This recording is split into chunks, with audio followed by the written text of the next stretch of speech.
points ngayon. Parang ano lang assessment mo personally sa nagiging season mo so far na mataas scoring performances pero the wins aren't there? Alam ko sa sarili ko na yung mga past games ko. Siguro this is one of the best games kasi mas malakas yung, mas mataas yung efficiency ko compared to the other games. So, I think one of the best games ko to.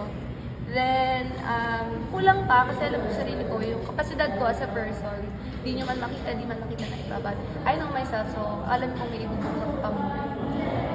Shane, na medyo malaki yung implications ng game na to kasi I don't know if you know na parang if natalo kayo dito, I don't know if eliminated or on the brink of elimination. So, how did that work onto the game today? Hindi na po talaga namin inisip kasi ang sinabi na lang po talaga namin sa sarili namin na nothing to lose. Ano naman kung matalo kami, ano naman kung big na manalo kami.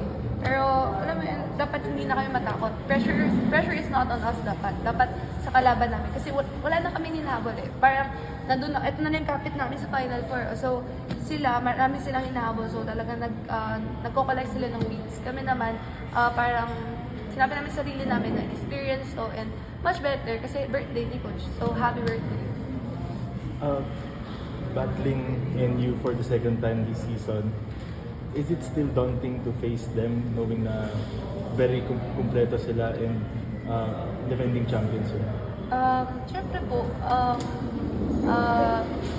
magagaling po talaga sila. Mga veterano na po, madami na po silang mapatunayan. But if pare-pareho pa rin naman po kaming players. Bilog pa rin yung bola. So, kung will talaga ni Lord na manalin, will nga ni Lord na manalo ka. So, mangyayari. So, syempre, nakakatakot pa rin na kalaban sila. Meron pa rin na, mga ano. Pero, hindi mo dapat yun.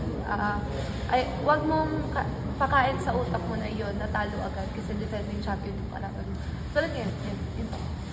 Shane, gano'n kalaking tulong na tayo nabanggit mo pa no pressure na kayo and nothing to lose na yung mentality. Gano'n kalaking tulong na yung heading to today's game na ito nga 32 points ka at the same time nanalo kayo against LA?